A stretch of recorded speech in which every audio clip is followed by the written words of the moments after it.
Imagine standing on a cold dock in London. It's the late 16th century.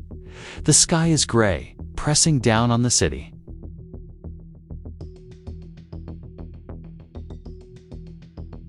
Wooden ships rest against the docks, their hulls dark with salt and age. Ropes creak, sails flap. Men move across the planks, sailors, merchants, soldiers. Some are just boys. Others have seen too much already. Barrels are rolled, crates are stacked, muskets are checked.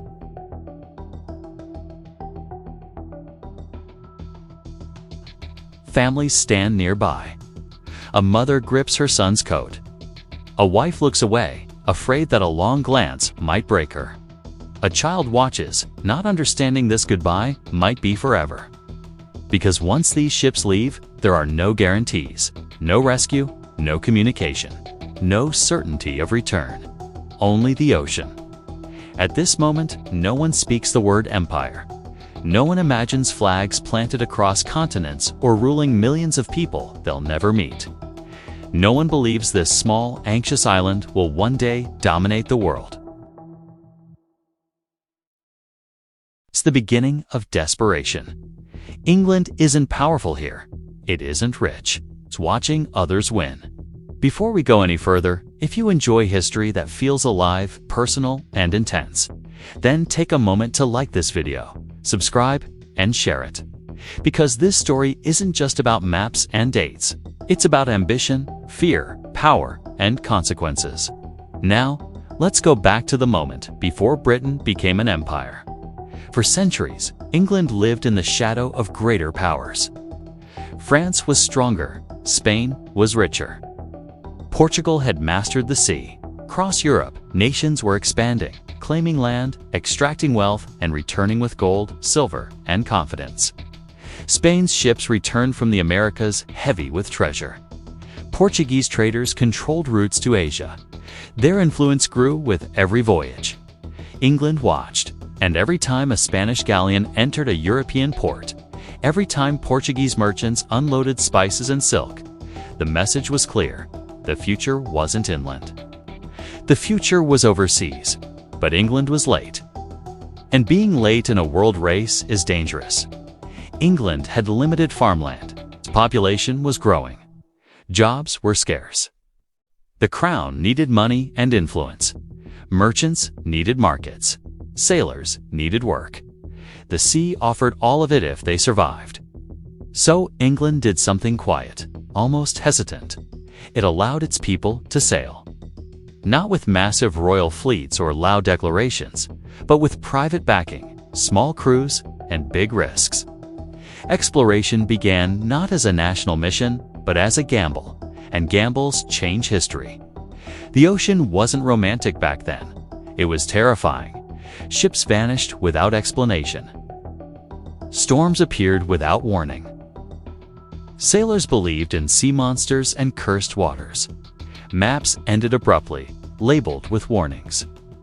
Yet still, ships sailed. Men like John Cabot crossed the Atlantic under the English flag in 1497, reaching lands that would later become part of North America. These voyages didn't bring instant wealth. They didn't change England overnight, but they planted an idea. England didn't need to conquer Europe. It could bypass it. The sea was no longer just a barrier.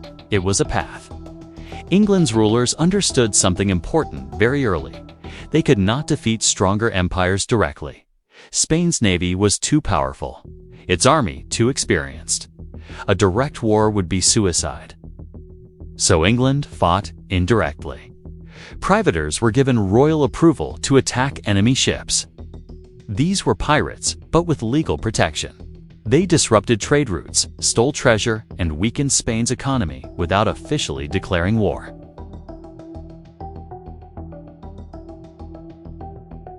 But because they hurt England's enemies where it mattered most, their money. Spain called it theft. England called it strategy. And with every stolen shipment, England grew bolder. Then came the moment that changed England's self-image forever.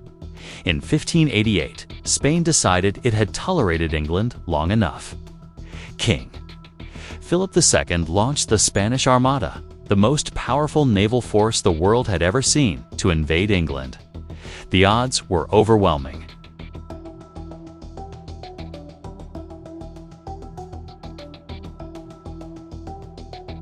But the English Navy was faster and more aggressive, and the weather turned brutal. Storms scattered the Armada. Fireships broke Spanish formations. Against all expectations, England survived. The Armada was defeated. This was more than a military victory. It was psychological. For the first time, England believed it could stand against giants. The fear that had held it back for generations began to fade. And when fear disappears, ambition takes its place. England didn't rush into empire immediately. It moved carefully. Instead of armies, it sent merchants. Instead of flags, it sent contracts. The most important of these was formed in 1600, the East India Company. At the time, it was simply a business. Its goal was trade with Assa spices, textiles, tea. It competed with Dutch and Portuguese traders, negotiating access to ports and markets. But trade needs protection, so the company hired guards. Guards needed weapons.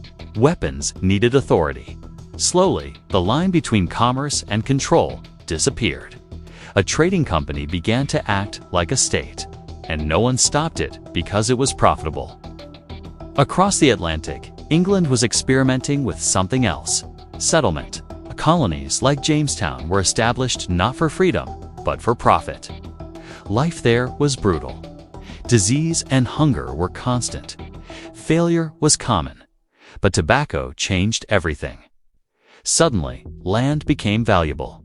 Crops brought money. More settlers arrived. Towns formed. Farms expanded. 13 colonies stretched along the eastern coast of North America. They were far from London, hard to control, and expensive to defend. But they worked. England taxed them, regulated them, and used them. America became England's first real lesson in long-distance control, and England learned fast. But nothing transformed England like India. India wasn't empty land. It was rich, complex, and densely populated, with its own kingdoms, armies, and centuries of civilization. The East India Company entered as traders, not conquerors. They negotiated with local rulers and exploited rivalries, backing one side against another.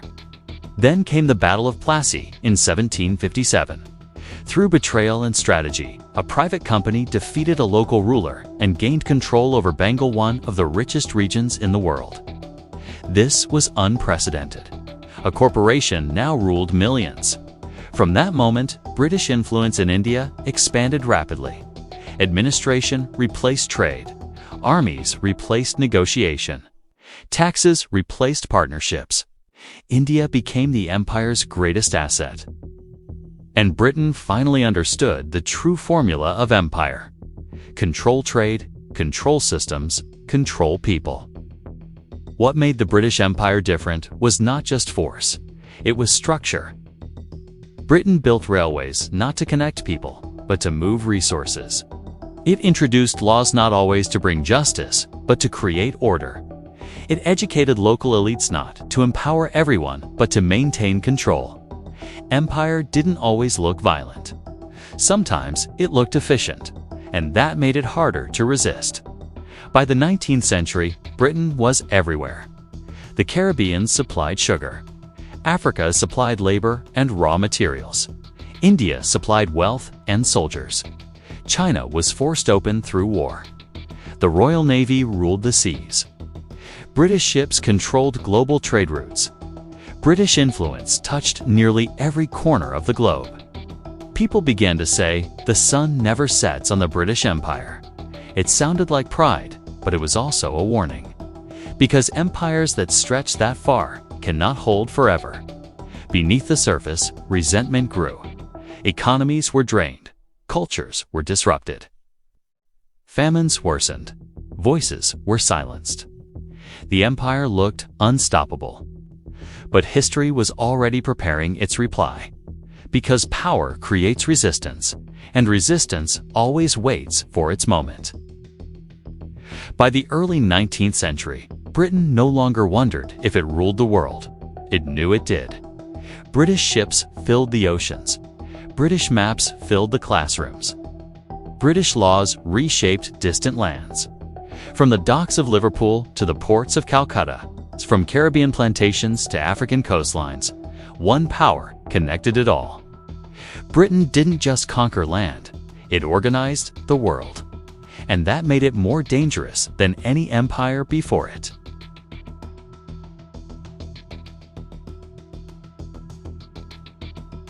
At the heart of Britain's dominance stood the Royal Navy.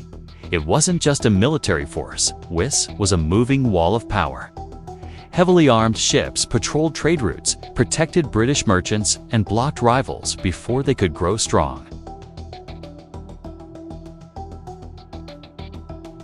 If Britain wanted trade protected, the Navy stayed. And if Britain wanted obedience, its cannons spoke clearly. Sea power meant global reach. No empire in history had mastered the oceans like Britain. This control allowed Britain to decide who traded, who prospered, and who suffered. It wasn't always loud. Sometimes it was simply present, and presence alone was enough. The empire's true strength, however, lay in how it ruled without always ruling directly. Britain didn't replace every local system. It reshaped them. In India, British administrators studied local customs, languages, and power structures not out of respect, but for efficiency. They ruled through princes, landlords, and elites who benefited from British support. This method reduced resistance and cost. It also created deep divisions. Communities were split. Old rivalries were encouraged. Differences were exaggerated. Unity became harder. Divide, manage, control. It was imperial policy perfected, but power always comes with a price. India's economy was restructured to serve British industry. Local manufacturing collapsed as British goods flooded the markets. Farmers were pushed toward cash crops like cotton and opium instead of food. When droughts came, the systems didn't bend. They broke. Famine swept across regions. Millions died not because food didn't exist, but because it was exported, taxed, or controlled. The empire recorded profits. The people recorded graves. Africa followed a similar path, though later and faster. At first, Britain lingered along the coast, trading, negotiating, and exploiting. Then came the 19th century scramble for Africa, when European powers carved up the continent with rulers and ink.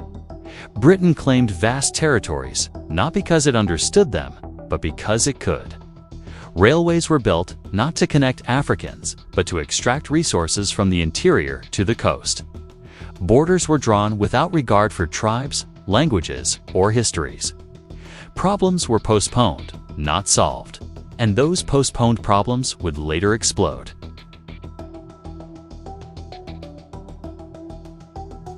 Enslaved Africans worked under brutal conditions. The empire justified it as economy, necessity, and progress. When slavery was finally abolished in the 1830s, the empire congratulated itself. But freedom came without compensation for the enslaved. Instead, the slave owners were paid for their loss of property. The system changed its name. The injustice remained. China was another turning point. Britain wanted Chinese goods, tea, silk, porcelain, but China wanted little in return. This trade imbalance frustrated British merchants. So Britain introduced a product it knew China would buy: opium, grown in British India. When Chinese authorities resisted the devastating spread of addiction, Britain responded with war. The Opium Wars forced China to open its ports. Trade was dictated. Sovereignty was weakened. Britain didn't need to rule all of China. It only needed access. And it took it by force. At the height of its power, the empire looked unstoppable. London became the center of global finance. British banks funded railways, wars, and industries worldwide.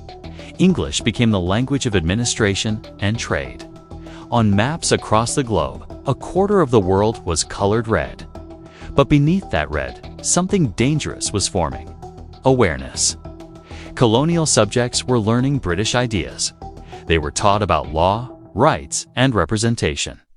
They were encouraged to read British thinkers, study British institutions, and understand British justice.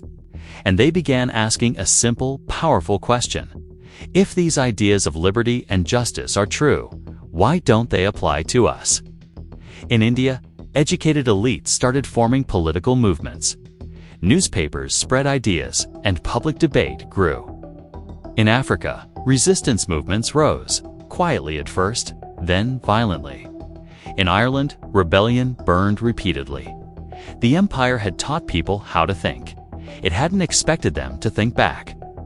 Then came the wars. World War I stretched the empire thin. Colonial soldiers fought and died for a crown that wasn't theirs. Promises were made of reform, respect, and change. Many were forgotten. World War II broke the illusion of invincibility completely. Britain emerged victorious, but exhausted.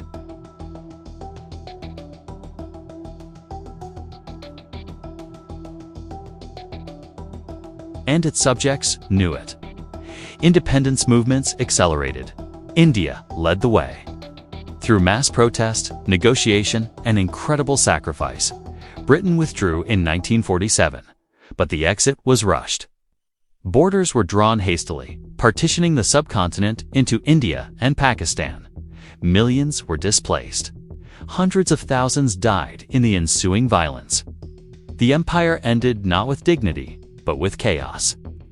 Across Africa, the Caribbean, and Asia, similar scenes followed. Flags were lowered. New nations emerged. The red on the map faded away. But an empire doesn't just disappear. Its borders remain. Its languages remain. Its economic patterns and its deep, lasting scars remain. Britain lost control, but not its influence, and the world it shaped still lives with the consequences today. The British Empire didn't fall in one moment. It unraveled. Quietly, painfully, unevenly. And in the final part of this story, we'll confront that legacy, what the empire left behind, what it took, and why its shadow still stretches across our modern world.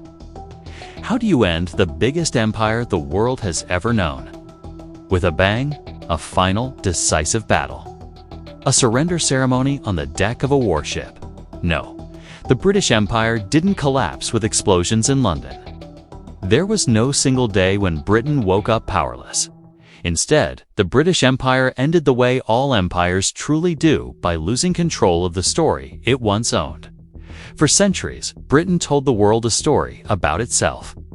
A story of civilization, of progress, of destiny. It was a story backed by the world's most powerful navy, a global financial system centered in London, and a quarter of the Earth's landmass painted red on the map.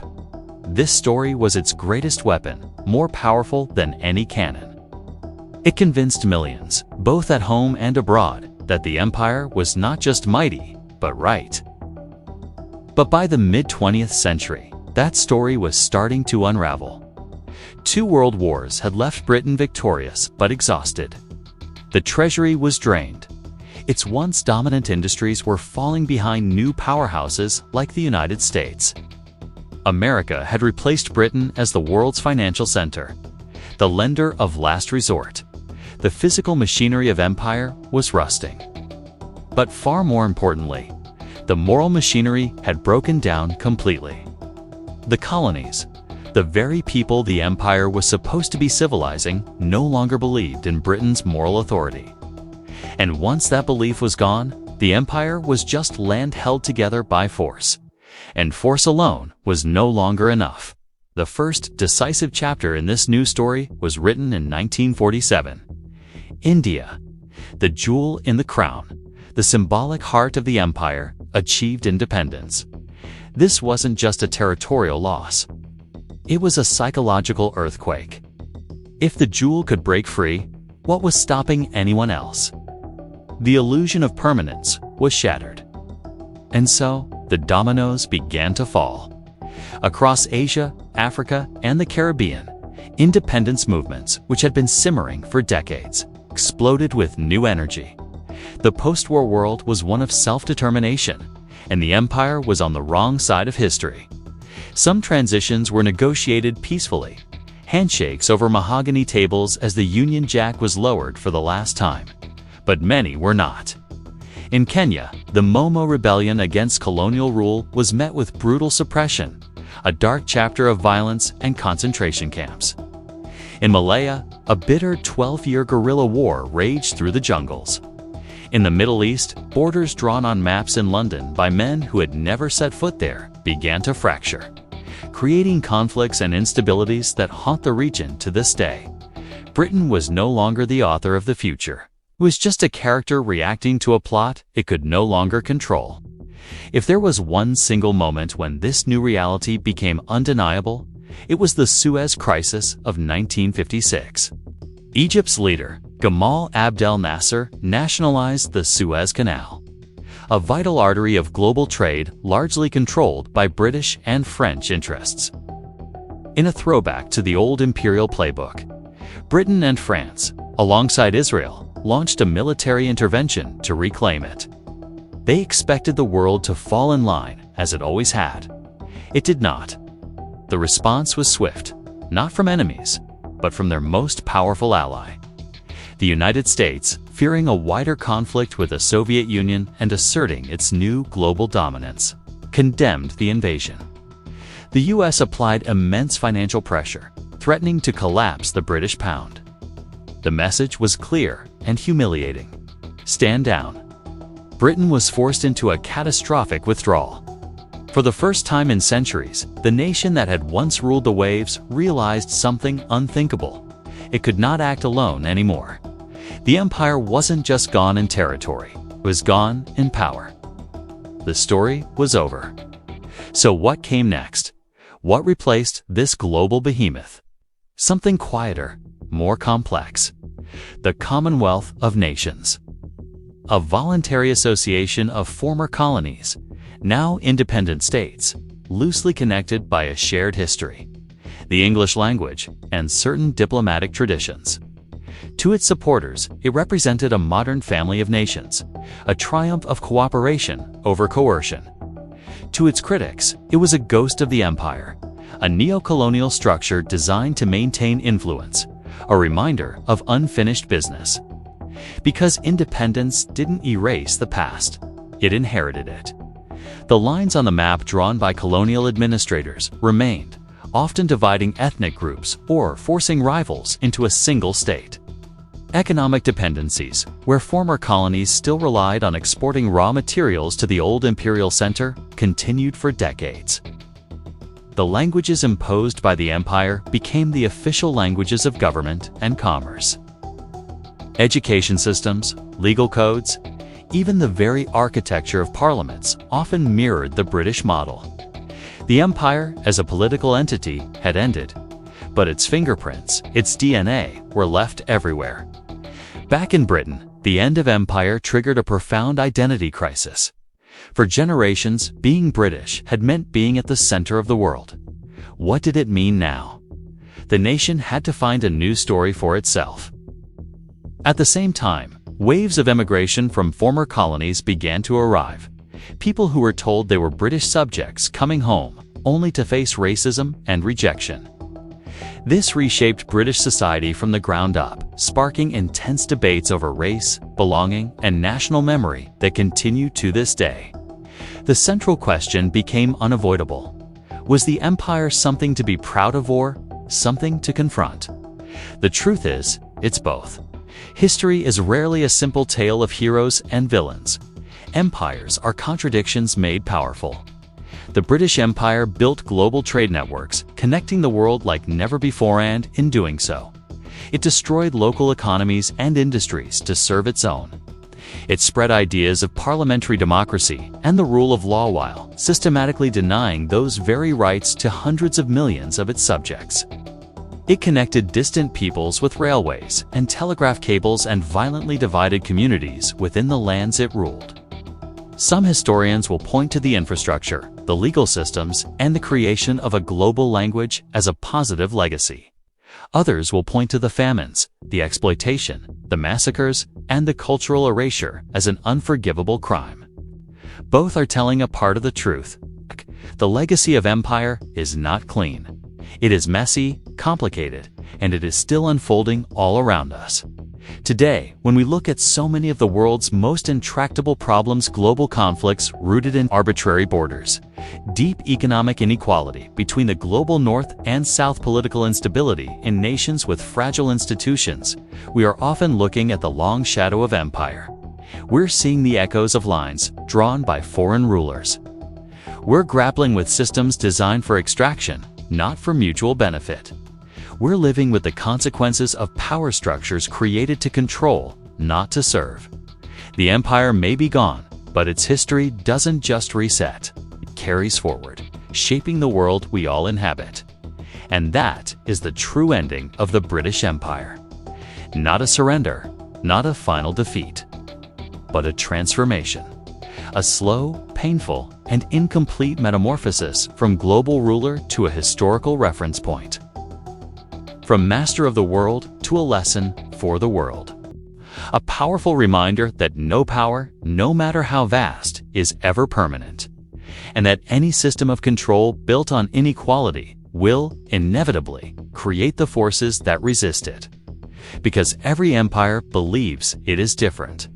Every empire believes its story will last forever, and every empire eventually learns otherwise.